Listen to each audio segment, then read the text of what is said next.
Hi, ladies. Welcome back to our Womb Wellness Summit. I'm Katie Brusak, one of your hosts, and we are sharing everything that you can do to have a healthy and happy womb.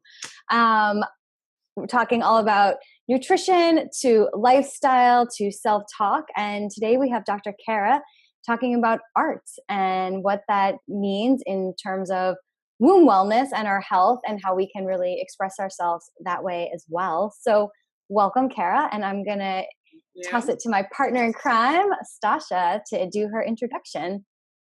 Awesome. Thank you. So Stasha, the period coach here, you guys should probably know me by now.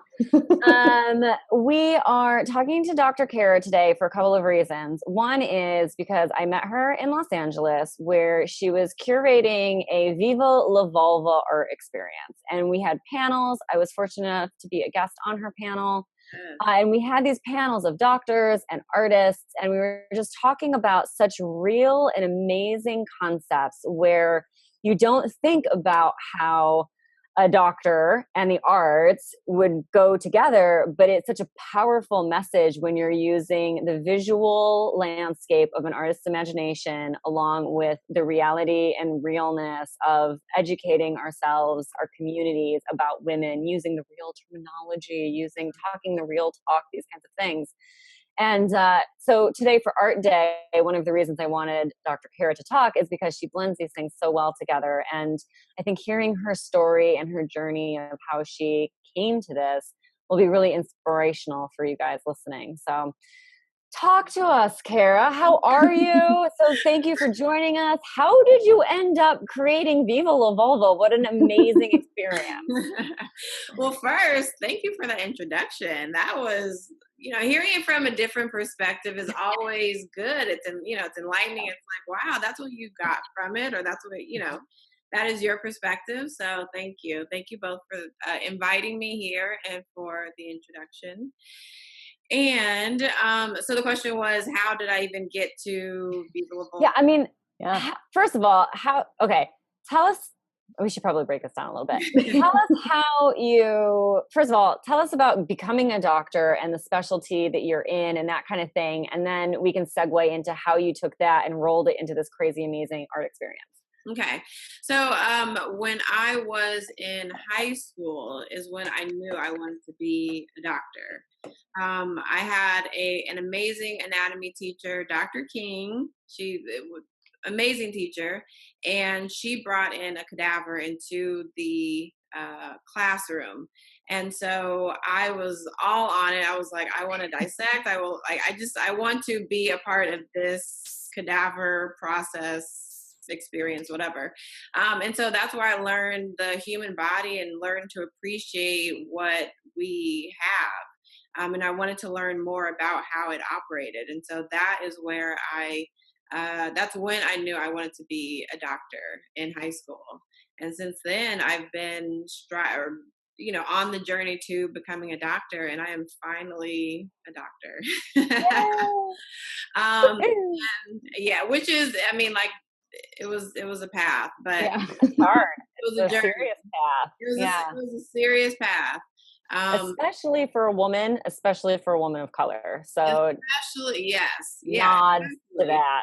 Yeah. Because even within my classes, it wasn't very many Black people in general and Black women. And so it was a different experience than my other colleagues, cohorts that I had to go through. So thank you. But in terms of what specialty I'm in internal medicine. But I've always enjoyed, and internal medicine is adult medicine, general medicine, anyone 18 and over.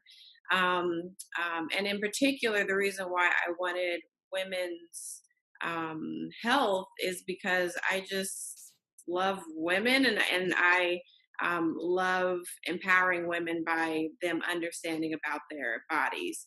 And so that is the reason why I wanted to do women's health. And then in particular, sexual health. I think that is such an important topic to talk about, especially for women, especially because it is shunned in society. It's shamed. It's, condemned. You shouldn't pleasure yourself. You shouldn't, do these things. You shouldn't know about your sexuality. And within medical training, that wasn't necessarily the case. We didn't get that information. We didn't get the training about if someone came in to my office with, pain when they had sex, what do I do? Or who do I send her to? Or, like what prescription can I give or what? So there wasn't a lot of training or information education about that. So I knew that that is what I wanted to focus on, to help women to understand about their bodies. Well, thank And we you, need it. because we need you. Sasha and I are like, yes, yes. I mean, I literally had a fifth grade, maybe 30-minute, like they gathered all the little girls in the room in fifth grade, and that was it. Like that, That was no, your what, like sex education, or that was your like sex education. Well, I guess maybe we had a little bit of sex education in high school, but that's how little it was. I don't even remember it. But that was more of like, oh, you're going to get your period sometime soon. But again, it wasn't, they showed us a video and they weren't even using the right terminology. It's like so confusing. And then you just feel lost. You're like, I don't even know how to talk about this. I don't know. And my mom never talked about it either. So Oh yeah. yeah. Oh yeah. Yeah, I mean, like masturbating, like, that is definitely shunned upon. That is like, you should not do that, especially within certain religions, Christian Mm-hmm. like that. It's like, don't, no sex until marriage. And so, when women do experience pleasure, it's like, there's a lot of shame that's around that. And I want to kind of remove that shame because I think that once you kind of know your body, you can empower yourself when you know what feels good, when you know what's going on, or if there's something wrong, that you have that intuition that you can go seek out help if you need to. Mm-hmm. um, and there's many women that don't necessarily do that because it's like, well, I shouldn't have these feelings in the first place. Yes. And that's that shame, that taboo, Mm-hmm. that it just cloaks the female body from anatomy and how your body works and all of that stuff. And that moves into the medical field. We don't have research on women and women's sexual health like we do for men's. Mm-hmm. I'm sorry, I didn't get that last part. You were kind of breaking up. What'd you say? Yeah, internets. Oh, internets. We don't have the same level of knowledge about women's sexual health that we do about men's. And this is Mm-hmm. partially because it's completely about the taboo, but it's partially because we can't talk to each other, but also there's just not the research. Oh yeah. Mm-hmm. Yeah. Yeah, there isn't a lot of research in it. And there's more and more research coming out. And there's a lot of people that are doing great work within this field of women's sexual health or dysfunction, which means, and I want to clarify, it means problems with arousal, or problems with desire. So you don't have the desire to have sex. Problems with getting aroused. So when you have a stimuli, you don't feel like you're not aroused, you don't want to have sex. Problems with pain with intercourse, so any insertion or penetration, problems with pain with that, and problems with orgasm. So those all kind of encompass women's sexual health, and there's many more. But in terms of like medical terminology and medical speaking, those are kind of what I talk about when I say women's sexual health. Got it. Good clarification there. Yeah. So, how did you go from this world to creating this interactive experience that is Viva la Vulva? Yes. So Viva la Vulva was created out of an idea that I had, that I wanted to do something with the public, with women, actually the public, because men were 100% included. Yeah. And they it was good for them to be a part of it. But for the public to get some information about sexuality in a not so sterile way. I think that when you come to a doctor's office, when you come to a clinic, I don't know, from a patient standpoint, there's certain things that you can't say. There's certain, there's just certain things that you can't tell your doctor or just speak up for. And so I felt like I wanted to do something for the public, to empower them to understand about sexuality. And so I felt like art would be a good way to bring them together. Art is a means of healing. There's a lot of, different types of art. And I don't mean art like a picture. There's music, there's a whole bunch of different things that are considered art. But I knew that it would be fun to put art and education together, medical education together. And so that's kind of where Viva La Vulva came from. And so we had an art exhibit within Los Angeles, downtown LA. It was for 6 weeks long. And we had 7 artists, they were women only, doing depictions of female anatomy. So we had a sculpturist, we had painters, we had photographers. And next to each art piece, was some information about women's sexuality. So one of the tips was, did you know that there's 8,000 nerve endings within the clitoris? Which a lot of people don't know, or know that on average, women's orgasms last 10 seconds and men's orgasms only last 6 seconds. So that was some information. That was some information that was on the walls, and people would come into the art gallery that where we had it, and they would look on the walls and see the art, and then they would look next to each piece and see the medical information. So it was joining that medical education and art together, and I thought that was a powerful kind of statement. Yeah, I wish I had gone. Like, sounds amazing. I mean, just to see the art, but then learn more about my body would have been super interesting. Yeah. And we had, Stasha, I had her on the panel. We had 2 days worth of panels. And we also had an opening and a closing event. Where people could just mingle and appreciate the art and allow the art to speak to them. And that's actually what I said throughout the art exhibits, is I want the art to speak to you, the information to speak to you, and the art to speak to you. There was some very powerful images that were within that gallery. And I can imagine really powerful conversations were happening too. Oh yeah. Oh yeah. I mean, and like a safe space for that too. Mm-hmm. Yeah, I mean, that was our mission, was to create a space, a safe environment where people could have this conversation. And there was a lot of people that came up to me afterwards, and they were like, you know what? Actually, I talked to my son about sex because I attended your panel. Or a woman in her, I think like 40s, came up to me and she was saying that I just had a conversation with my mom about her not necessarily having a conversation when we were younger about sex. Like I never got any information about that. And, she was like, it's better late than never, but we had a conversation. So there was a lot of people that came up to me after, came up to the team after, and we're just saying like, this is good. And it's allowed us to, me and my partner, or me and my friend, or me and whoever, my family member, to have a conversation that we didn't have otherwise.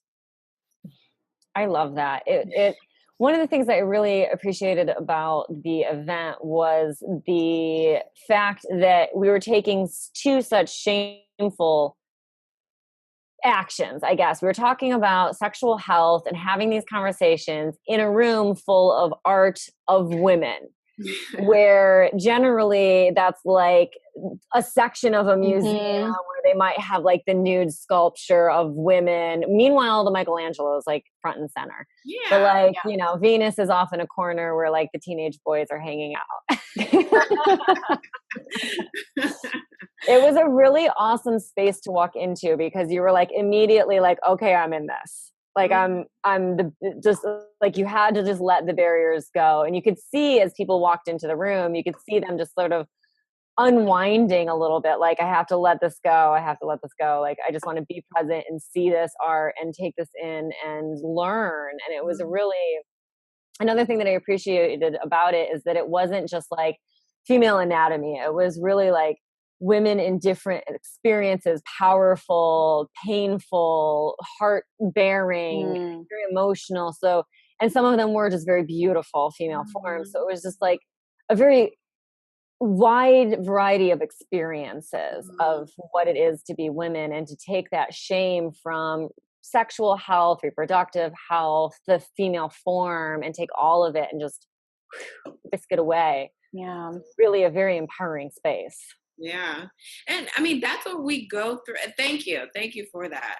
Oh yeah. That's what we go through as women. I mean, we have so many different experiences. Everyone is so unique and they have their own story. And I feel like that art on the wall was a representation of what different women go through. Yeah. Yeah. So true. And, I think we brought up a good point earlier too. Like, even just knowing, these questions that you might be having, it's more like, where do you even go if you are having pain while you're having sex, right? Like, where do you even go where that is a safe space? Because I know there's certain doctors that like wouldn't even know what I was talking about. Right? Yeah. So can you kind of share a little bit about that? Because I think that's such an important piece of our conversation today. It's like, that's being able to speak about it, right? Taking the shame out of it, and then taking that step of being like, who can I actually talk to, and who should I actually talk to about these certain things? Is it a pelvic floor physical therapist? What are some resources for people listening that might be helpful for them?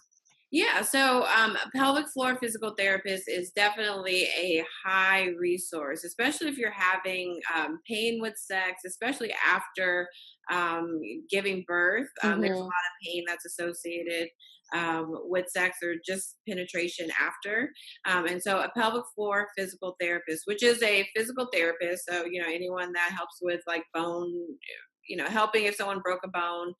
It's the same for the pelvic muscles. There is a person that helps to loosen up the areas within the vulva and the vagina that create that pain. So a pelvic floor physical therapist is definitely a person that is a good resource. I would say other great people are, and doctors are different, just like other profession, different, there's different lawyers, there's different anyone. But you can go to an OBGYN. You can go to a urologist. You can go to an internal medicine doctor like me. You can go to a family medicine doctor. And there are some doctors that will specify within their websites that they focus on women's sexuality or pain with sex, or usually women's sexuality or women's sexual health. Those are kind of some keywords to look for. Okay. Looking for like I said, family medicine doctor, internal medicine doctor, OBGYN, or urologist. Those are generally the people that would know more. But there are some doctors, there's some nurse practitioners, there's physicians assistants that they just don't want to have that conversation. They haven't gotten trained in it. Like I was saying, we don't get a lot of training, and they feel uncomfortable with having the conversation or asking the questions. Yeah. So I would say those resources, and then sex therapists are also some good people to talk to, especially if you're having issues with arousal, or if you're having issues with just the desire to have sex in general. Yeah. No, thank you. And I was reading an article, I think like a year ago, about how in France, after you've had a baby, I think you get 6 months to a year of pelvic floor physical therapy. What? Yeah. It's part of their like postpartum care. It's universal. Every woman goes there. And I never heard of it until a friend of mine became the birth fit coordinator for the South Bay. And that's a big part of that is like pelvic floor dysfunction. And she was telling me about this. I was like, I don't even really know what this is. And then we started talking about, not having a desire, or like after you have a baby. And then she shared this article with me. And I was like, mind blown. They're so much more advanced. Yeah. And the fact that that's just like a normal thing. And she basically was saying, she's like, Katie, if you run a marathon, you train for it and then you heal after. Yeah. Same thing as having a baby. And I was like, yes, but because my mom's been having horrible back pain since she had 3 children. Yeah. Back pain, like other different things. And no doctor ever told her to go to physical therapy. So I just wanted to bring that up because I thought that was mind blowing, and I thought that was so interesting. That is jaw dropping, because I literally dropped my jaw when I was like that. Yeah, that is. Yeah. I mean, it would be great for every woman that has had a child to go to physical therapy or pelvic floor physical therapy after that. I mean, that would be Yeah. Ideal. Yeah, it would be life changing. That would be, yeah, that would be ideal. Yeah. And to be honest, I didn't even know what a pelvic floor physical therapist was until residency. So for people that don't know, it's you do undergrad training or at a university, you do medical school, and then you do within like a specific area residency. And I didn't know until residency that there was something called a pelvic floor physical therapist. Wow.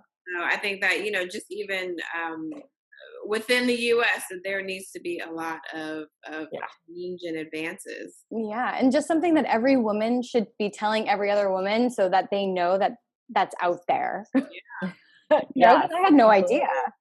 Yeah. Absolutely. Yeah. Yes. And so that is why, coming on that, you guys having the Womb Summit and allowing me to be a part of it and having these conversations about what women can do when they're faced with this scenario. They can go to a pelvic floor physical therapist. Yeah. That's amazing. I love that.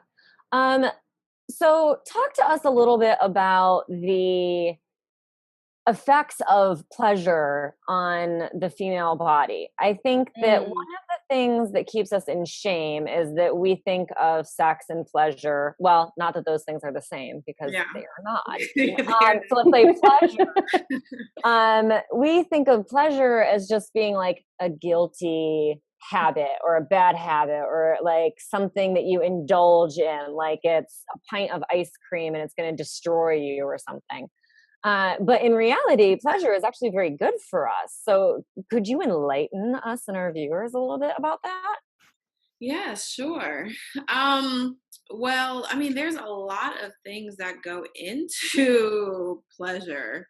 I mean, let's see, where can I even go with this? Because there's just so much. What about some of the reasons why it would be worth putting the shame aside and exploring pleasure for yourself? Like, what are some of the reasons that maybe would help a woman go, you know what, forget the shame, forget the embarrassment. I'm going to see what I like. I'm going to find out what I like. I think one of the biggest things is if you understand what you like, then you can explain to somebody how you like it. Yes.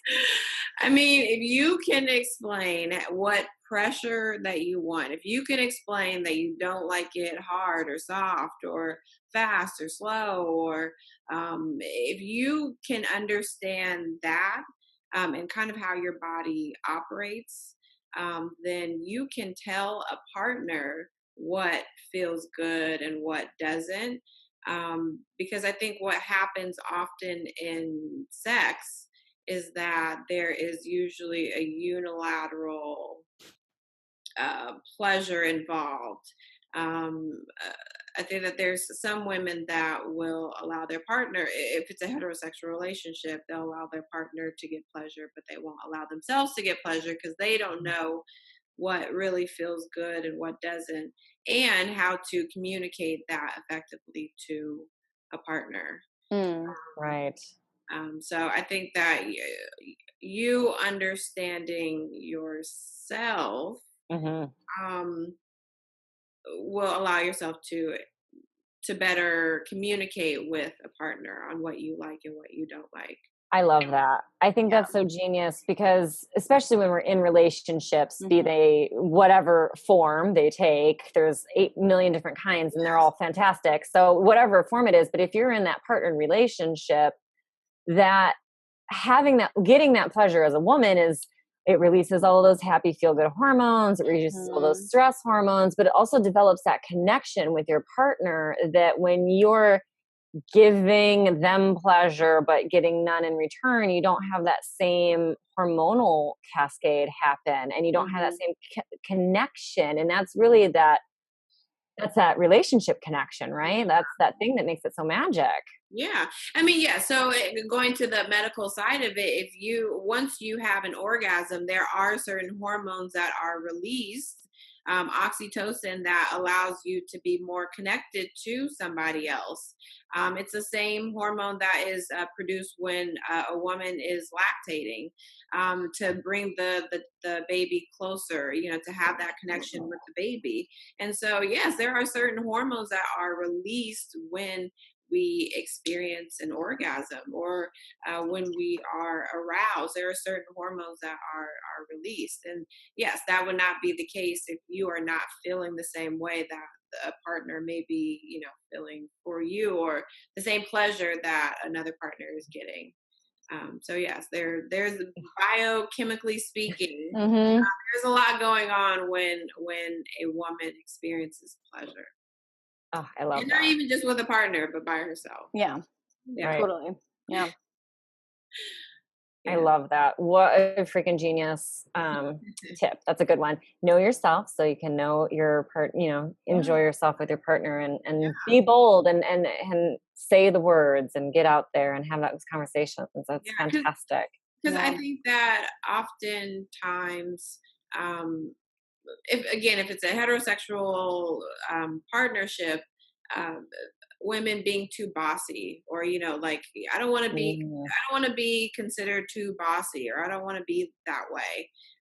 But I can definitely tell you that when you experience pleasure as a woman, then that makes the dynamic better. That makes the experience a lot better than just one person receiving pleasure. Oh, absolutely. As they say, when wife is happy, everyone's happy. Yes. I love that. Fantastic. So I'm going to have to wrap us up soon. I do want to have you tell us about your free gift that you'll be sharing with us. And everyone listening, don't worry, you can catch it on the links here with this interview. But tell us a little bit about this free gift. Well, so the free gift is going to be a doctor's guide to female sexuality. It was developed because I believe that women should understand about their bodies and about their, about their sexuality. And so it's going to be, yes, a doctor's guide to female sexuality. And within it is going to be a couple questions that you can bring into your doctor's appointment and ask your doctor about, especially when it comes to your sexuality or your sexual health. So that would be my gift to everyone that signs up. I love that. So that's fantastic. We so often go into the doctor's office and we're just like, I don't know, you tell me. Yeah, tell me why I'm here. Yeah, you made the appointment. You should know the reason why you're here. Yeah. Oh, that's a good way to really be heard too. It's just like being prepared, like voicing what's going on, and then actually being heard. Yeah. One other thing that I wanted to ask you before we let you off into the distance to, save the world and help women worldwide, is about Viva La Vulva. So I know that the plan is to take this other places, take the show on the road. Is that true? That is true. We do have plans on taking the art exhibit on the road. We don't know where our next destination is going to be, but I do believe that in the next 6 to 8 months, we will be planning for another art exhibit. And there are other pop-ups and things that we're going to be doing as Viva La Vulva. Sweet. Yeah. So we'll include the link to that as well. So you can sign up and get information. And maybe if you have a space or art or something that you'd like to get in front of Dr. Cara, you can contact her. Yes, and I can tell you, would love to have, you as a Yeah. viewer contributing to the art exhibit. I would love to see different art and introducing that into a gallery space and, having conversations around it. So I would love that. Yeah. It takes a village, everyone watching. It takes a village. It takes galleries and artists and people schlepping ice and everything in between to pull off these events. So as Dr. Cara is launching this, and I'm telling you, it's a transformational experience. You should absolutely go. If there's anything that you feel you could donate or help out, you should pass it along to her as well. So we'll include the information for that so we can all bring our resources together and uplift women around the world collectively, right? That's the idea. Yeah, that's That the is goal. the idea. Perfect. Thank you Thank you very much. Oh, it was learned so much, and yeah, it's very inspiring and enlightening is the word of the interview. Yeah, absolutely. And I'm definitely downloading the guide. So be on the lookout for that.